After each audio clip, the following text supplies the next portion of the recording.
자기 땅에 오매 자기 백성이 영접하지 아니하였다. 여러분, 지금 성경이 이스라엘을 누구 땅이라고 이야기를 하고 있는 거예요? 예수님의 땅이다. 우리 하나님의 땅이요, 우리 주 예수님의 땅이다라고 선언하고 있습니다. 여러분, 이것을 믿으십니까?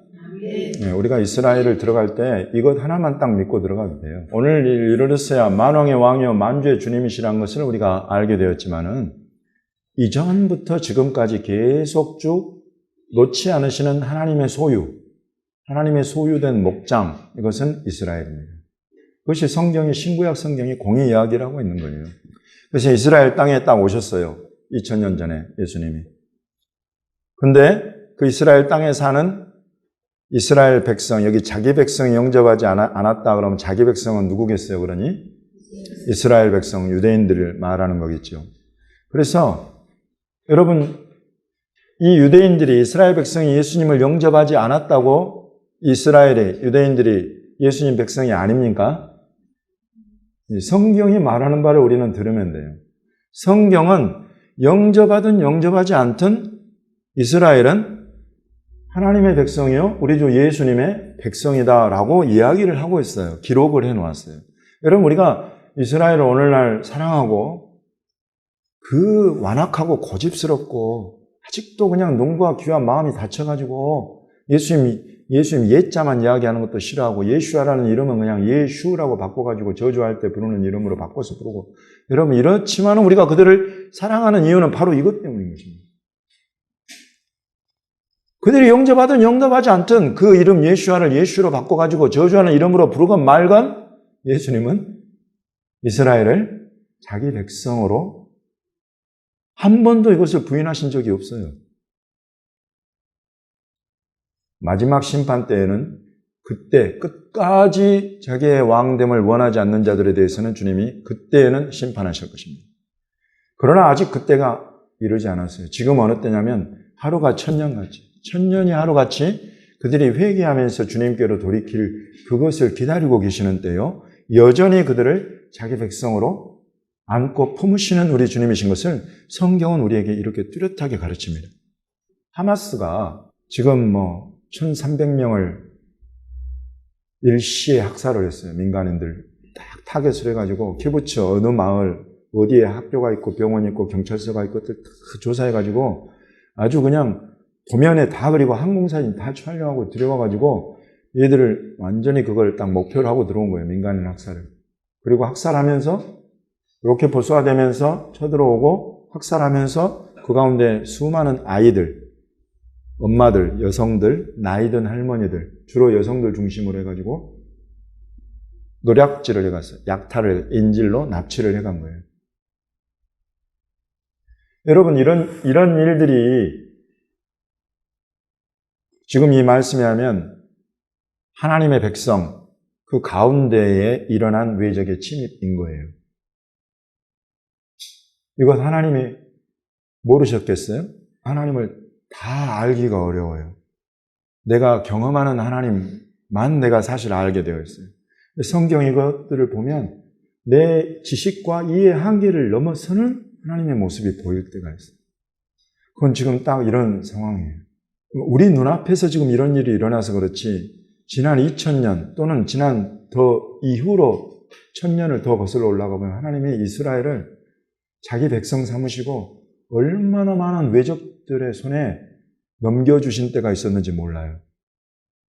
비참하게, 처참하게 전쟁에서 패하고 죽임당하고 노략질 당하고 끌려가게 그렇게 하시는 때가 있단 말이죠. 근데 지금 놀랍게도 2023년도 우리 눈앞에 그 일이 지금 다 일어났어요. 항상 하나님께서 이스라엘, 자기 백성을 외적들에게 넘기실 때 전쟁에서 전쟁을 일어나게 하시고 그 전쟁을 통해서 패하게 하시고 때로는 심각하게 성전이 무너지고 통째로 포로로 끌려가게 하시는 그런 일들은 왜 일어나는 거 아니? 항상 하나님이 주신 말씀을 완전히 이 백성이 떠나고 거스리고 어그릴 때 그때 하나님께서 이것을 쳐서 깨우치시는 거예요. 그 심한 재앙과 징벌과 저주가 임하게 해서 그것을 깨우치시는 거예요. 하나님 살아계신 것과 이 하나님이 우리에게 순종하라고 주신 말씀이 있다. 하나님께 우리는 순종하지 않고 하나님께 등을 돌려서 다른 이방 신에게로 갔다. 우리는 하나님의 말씀이 이곳에 있음에도 그 말씀을 지키지 않고 순종하지 않고 거스리고 불순종해서 하나님이 하지 말라는 것은 다 해버리고 하나님이 하라는 것은 하나도 안 해버리는 그런 모습으로 나아갈 때 하나님이 이런 일들을 허락하신다. 이런 하나님은 여러분 우리가 개인으로 만나는 하나님 그 범주에서는 정말 이해하기가 어려워요. 우리 한 사람 한 사람을 우리가 오늘도 우리 하나님 우리를 사랑하시는 것을 함께 찬양했습니다. 그 사랑하셔서 예수님 보내신 것을 우리가 함께 믿고 지금 우리 하나님을 섬기면서 예배하고 있는데 사랑하는 나에게 하나님이 때로는 매질하실 때가 있죠. 회초리를 드실 때가 있어요. 내가 정말로 가지 말아야 할 길로 갈 때 하나님은 매를 드십니다. 그러나 이것은 회초리 정도의 수준이에요. 나 한 사람을 대해서 내 한 사람이 회개하고 돌아오도록 하기 위한 하나님의 손길이기 때문에 굉장히 부드러워요, 실은. 그러나 여러분, 하나님이 한 국가를, 한 민족을 돌이키시려고 할 때는 하나님이 손을 안 드시는 게 좋아요. 하나님이 한번 손을 드시면 죽어나가는 숫자가 몇 천이에요, 몇 만이 되어버려요.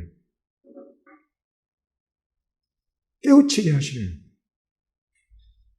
2023년도 오늘날에는 하나님이 무엇으로 하여금 이 이스라엘을 깨우치시려고 이 고통 가운데, 이 슬픔 가운데 들어가게 하셨는가? 그들을 품고 기도하는 열방에 그들을 사랑하는 수많은 교회의 눈에 눈물을 주시고 목이 메어서 탄식이 터져나오게 하는 이런 고통스러운 상황을 왜 허락하셨는가요? 이 긍휼과 사랑이 풍성하신 하나님이 왜 백성으로 하여금 이 고통 속으로 들어가게 하시는가? 저는 오늘 여러분 앞에 담대하게 말씀의 바탕에서 선포합니다. 우리 주님 오실 때가 가깝기 때문입니다. 우리 주님 오실 때가 너무나 가까워졌기 때문입니다. 우리 주님이 한번 오시면 여러분 그때까지 회개해야 돼요. 그 오시기 전까지 우리는 돌이키고 회개할 줄 알아야 되는 것입니다. 그러나 끝까지 이 예수 그리스도의 하나님이 보내신 그 말씀이신 하나님이 육신을 입고 이 땅에 오신 예수 그리스도의 이 이름과 이 사랑을, 이 복음을 끝까지 거부한다면 그 앞에는 심판이 있는 것입니다. 여러분, 하나님이 이것을 말씀하신 것입니다. 이 심판 가운데 온 이스라엘이 지금 들어가게 생긴 거예요. 1%도 되지 않아요.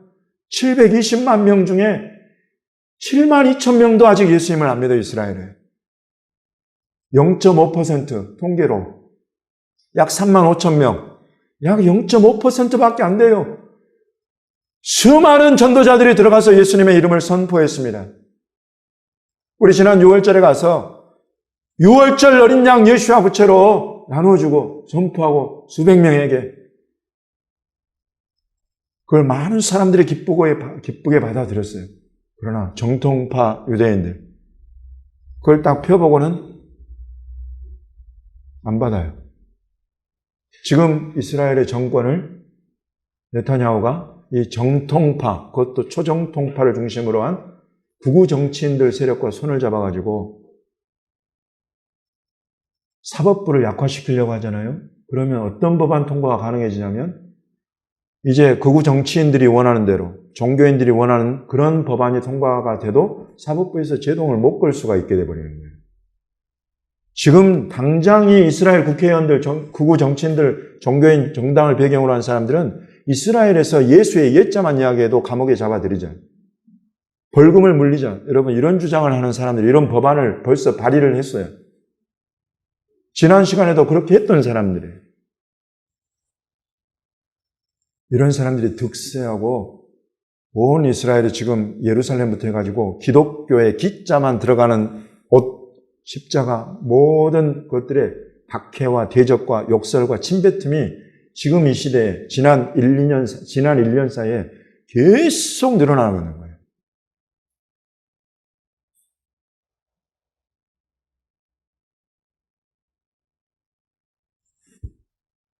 우리 하나님께서 어떤 사랑으로 어떤 긍휼로 예수님을 보내셨는지, 그것도 자기 땅에 보내셨는지, 자기 백성에게 보내셨는지, 여러분 이 하나님의 마음을, 심정을 우리는 헤아려 드릴 줄 알아야 되는 줄로 믿습니다. 이 시대의 열방의 교회가 되어서 우리는 이제 처절하게 고통당한 이스라엘, 이럴 줄 누가 알았겠어요? 이스라엘이 이래? 더군다나 이란도 아니에요. 저 북방군대라고 예언되어 있는 러시아 군대도 아니에요. 저 한편에 옛날 블레셋이 진치고 있었던 그런 자리에 자리 잡고 있는 하마스라는 이 테러단체가 일으킨 이 전쟁에 여러분 이런 역사가 없어요. 한꺼번에 1300명의 민간인이 몰살당해요. 이건 그냥 학살이에요, 학살. 이걸 누가 예상했겠어요? 100에서 200명 가까운 사이가 지금 포로로 끌려갔다 그래요, 인질로. 근데 그 사이에 이 가자지구 말고도 이스라엘 군사 기지를 점령하고 그 주변에 인질로 잡고 있던 민간인들이 250명이 있었어요. 이스라엘 군부대에서 그거 타격해가지고 인질들 250명을 구출해냈어요. 그건 가자지구 아니에요. 그렇게 막 포로로 인질로 끌어가는 그런 일들. 아무도 상상 못해요. 근데 이런 일이 이제 일어나버려요. 이스라엘이 지금 죽거나 부상하거나 납치당한 일가 친척이 없는 이스라엘 사람이 아무도 없다고 그래요. 직접적으로 한 달이 건너서 다 일가 친척들 가운데 그런 고통 속에 들어갑니다.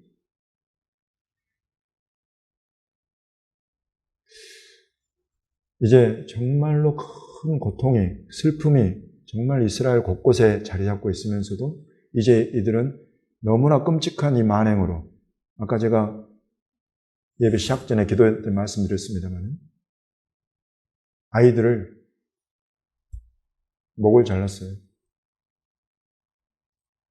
아이들을 불에 태웠어요. 여러분 이게 서방 세계는 믿고 싶지도 않았고 믿지 않았어요, 이런 일들을. 근데 이게 그대로 드러나 버렸어요. 여러분 하마스가 지금 얼마나 거짓말을 해야 되는지, 자기들은 민간인을 타겟으로 하지 않았고 이스라엘 군부대, 경찰만 공격하려고 했고 오히려 가자지구 시민들이, 일반인들이 들어와서 이 이스라엘 일반인 시민들과 싸워서 죽인 것이다라고 거짓말을 해요.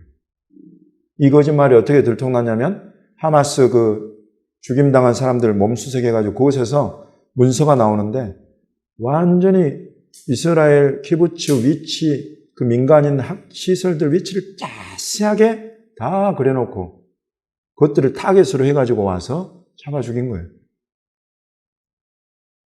이런 거짓말들이 드러나고 또 이번에 이스라엘에 가자지구에서 급습해서 그 지도자층 사람들로부터 1급 기밀문서를 찾아냈는데 그 기밀문서 안에 벌써 민간인 학살에 대한 지령들이 다 들어가 있는 거예요. 기왕에 말씀드려가 아까 좀 나중에 오신 분들을 위해서 말씀드리겠습니다. 이번에 이스라엘이 이제 보복 공격으로 비행기로 공습을 했어요. 지금 수많은 가자 시민들이, 여러분 이스라엘 땅 때문에 고통당하는 거 아니에요. 그들이 어쩔 수 없이 그 지도 아래 통찰에 들어가 있는 하마스 때문에 사실은 가자지구가 고통하는 거예요, 시민들이. 근데 이걸 통해서 폭격받고 이제 부상자들 병원으로 끌고 가는데 어린 아이를 막 이렇게 싸가지고, 어린아이를 싸가지고 그 부모가 병원으로 막 달려들어. 죽게 생겼다고. 그러니까 주변에 모여있던 전 세계 언론 이때다 싶어서 막 카메라 터뜨리고 막 영상 촬영하고, 그리고 얼마 있다가 병원에서 의사가 돌려주면서 사망했다. 그 부모가 비통한 모습으로 돌아서고 이런 것들을 다 담았어. 근데 놀랍게 그 죽었다고 한 아이가 들여다보니까 진짜 아이가 아니라 인형이에요. 치밀하게 계획해가지고 언론 플레이까지 다 치밀하게 계획해가지고 어떻게 하면 이스라엘을 극악무도한 자들로 만들 것인가. 여러분 이런 전략을 가지고 지금 하마스가 전쟁하고 있습니다. 여러분 이 가운데에 이스라엘을 하나님이 두신 거, 이런 악독한 자들. 여러분 하마스는 히브리어로 하면 이걸 하마스라는 히브리어가 있어요. 그걸 히브리어로 하면 테러예요, 테러. 테러를 일으키는 자들 또는 테러로 일어나는 공포, 그런 뜻이에요. 이런 자들에게 하나님이 이런 일을 허락하셨다.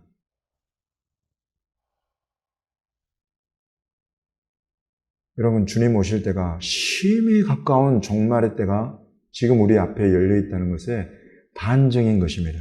주님 오실 때가 너무나 가까워진 거 얼마 남지 않은 거예요. 이 백성 이스라엘을 이대로 두고 보실 수가 없는 거예요. 더불어서 전 세계 교회를 이대로 두고 보실 수가 없는 거예요. 뭐 하고 있느냐?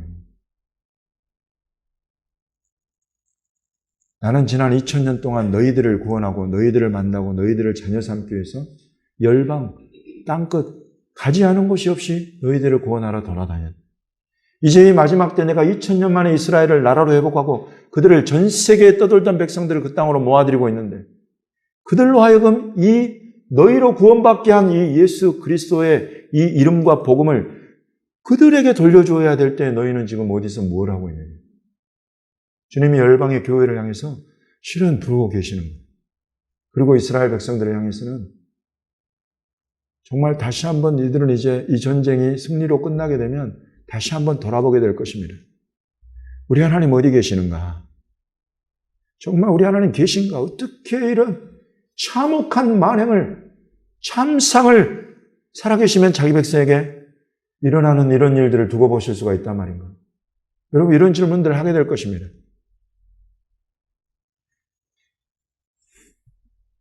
그때 그 질문에 함께 우리가 질문에 대한 답을 줄 사람들로가 아니라 그 질문하는 그 백성들을 우리가 안아줄 사람들로, 그들을 품어줄, 위로할 사람들로 우리는 여러분 열방의 교회가 들어가야 되는 줄로 믿습니다.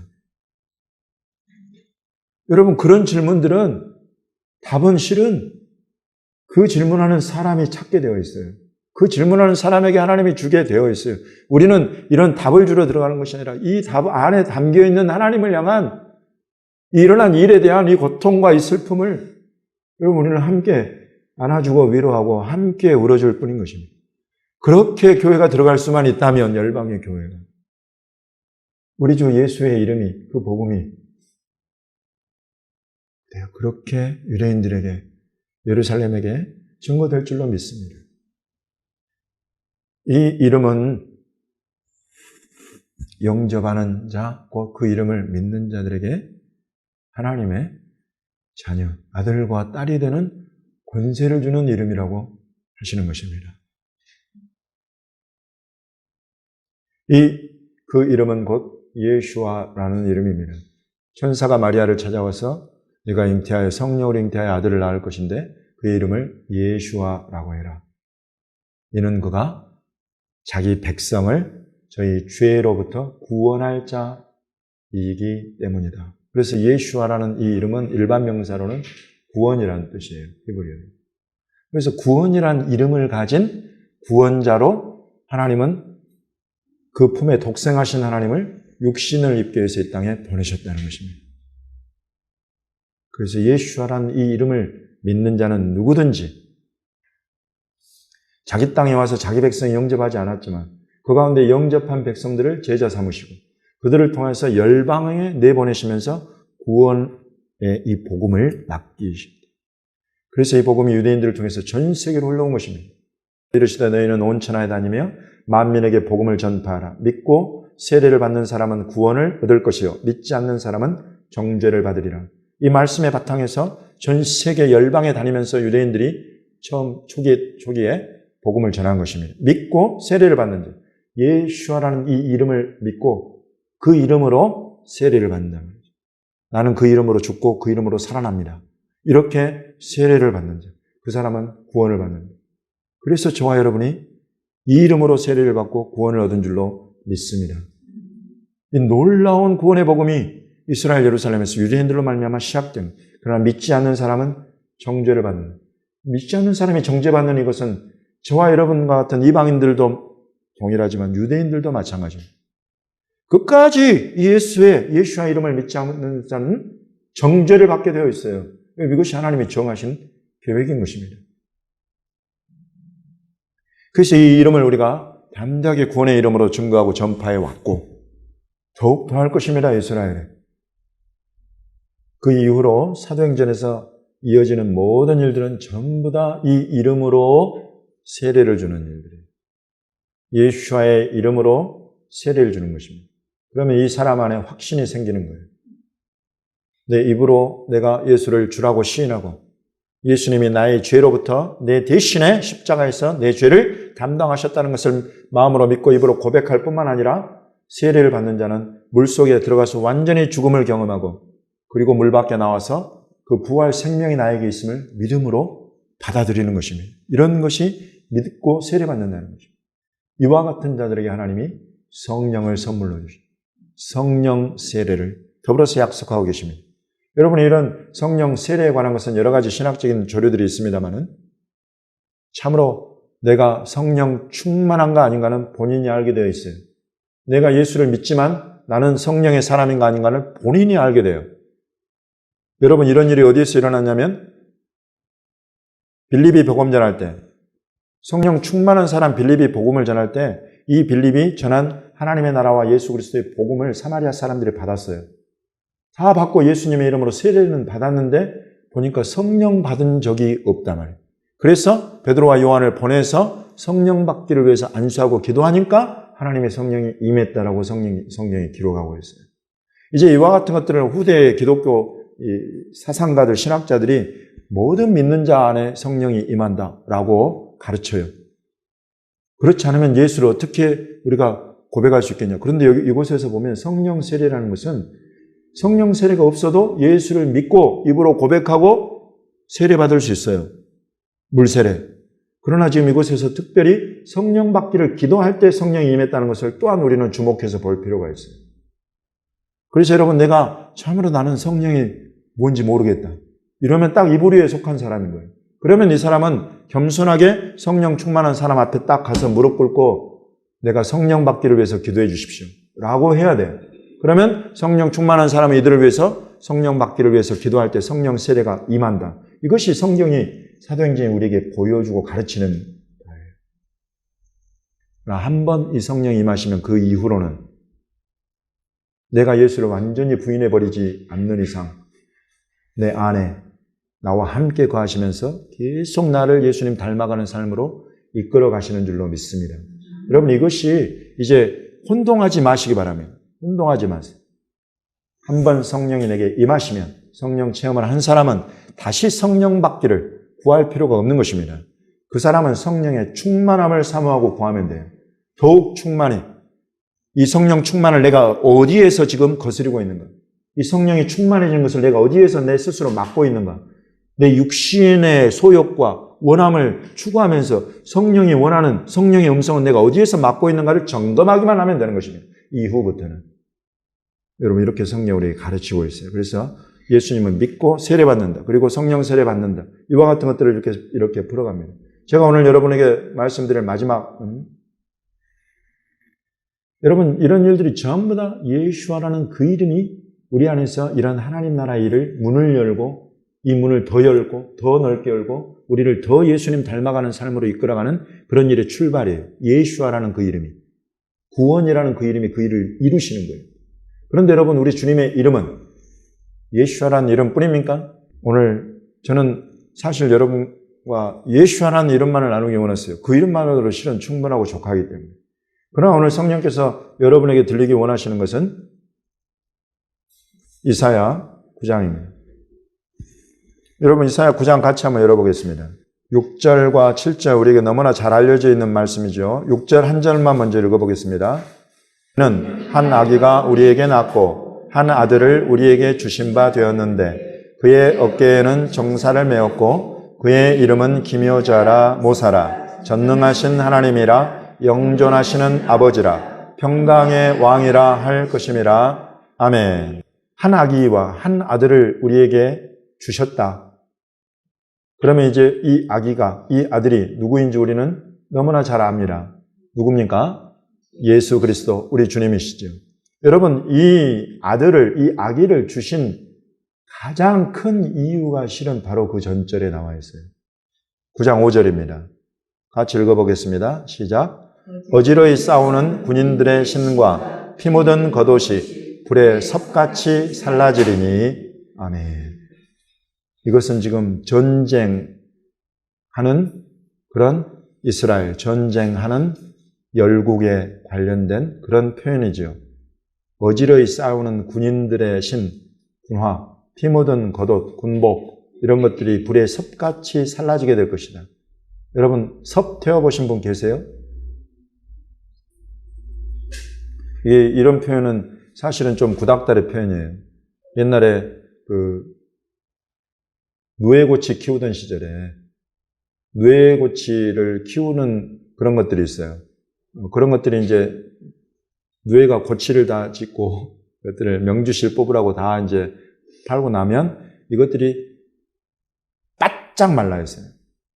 그때가 되면. 그럼 이것들을 탁 꺼내서 불에 태워버리는데 순식간에 확 태워져 버려요. 그런 것을 지금 불에 섭같이 살라진다 이런 것은 그런 장면이에요.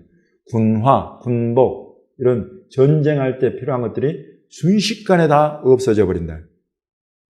누구 때문에?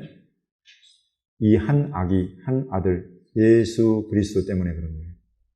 그래서 여러분 예수와라는 이름은 구원자, 그것은 죄로부터 구원하는 것을 가장 크게 우리에게 알려주고 있어요. 그런데 이사야가 예언하고 있는 이 아기, 이 아들의 이름은 그곳에 포커싱이 되어 있는 게 아니에요. 어디에 포커싱이 되어 있느냐면 7절 같이 읽어보겠습니다. 그 정사와 평강의 더함이 무궁하며 또 다윗의 왕자와 그의 나라에 군림하여 그 나라를 굳게 세우고 지금 이후로 영원히 정의와 공의로 그것을 보존하실 것이라. 만군의 여호와의 열심히 이를 이루시리라. 아멘. 뭐예요? 나라예요. 왕좌예요. 다윗의 왕좌. 그 나라, 곧 이스라엘의 다윗의 보좌에 임하시는 왕 메시아로 임해서 이스라엘 나라를 굳게 세우고 그때 이후로 영원히 정의와 공의로 그것을 보존하실 것이다. 그리고 그 앞에 정사와 평강의 더함이 무궁하다라고 이야기를 했어요. 이제 이 메시아의 통치가 나타나게 되면 이때 뭐가 없다? 전쟁이 없다는 거예요. 이 메시아의 천년 통치 시대가 되면 전쟁이 없다. 그 정사와 평강의 더함이 무궁한 시대가 열린다. 이 일을 위해서 하나님이 선지자를 통해서 예언하고 보내신 분이 예수 그리스도. 그래서 오늘날 여러분 이제 이 마지막 때가 가깝다 하는 이것은 이제 전 세계 열방의 교회들뿐만 아니라 이제 열방의 나라들과 그 통치자들이 다 들어야 되는 메시지입니다. 예수님 오시면 예수님이 지금 이 말씀에 의하면 이스라엘의 왕 메시아로서 만왕의 왕으로서 만국을 통치하고 다스릴 것이다. 그 통치함 다스림 안에 전쟁은 그쳐질 것입니다. 여러분 이것을 선포하고 있는 것입니다. 이것을 이루실 이름이 우리 주 예수님의 이름이요. 그것이 어떻게 예언되었느냐면 그의 이름은 기묘자라. 여기 기묘자라고 하는 것은 히브리어로 펠레예요. 펠레. 기적, 이적을 뜻하는 단어예요. 그리고 이것은 원더라고 번역이 됐어요. 그것은 우리의 인간 이해와 상상의 한계를 초월하는 그런 어떤 존재다. 그런 걸 묘사할 때 기묘자라고 그래요. 삼손이 태어날 때 그 부모를 생각해 보시면 그때 와가지고 삼손이 태어날 것을 알리고 그걸 나시린으로 키워라라고 말할 때에 삼손의 아버지가 물어봅니다. 당신 이름이 뭡니까? 우리가 당신에게 뭔가 드릴 수 있도록 이름을 알려주십시오. 그러니까 어찌하여 내 이름을 묻느냐? 내 이름은 기묘다라고 해요. 기묘. 그게 똑같은 말이에요. 비밀이래. 우리 인간 이해와 지식과 상식을 넘어서는 어떤 존재인 거예요.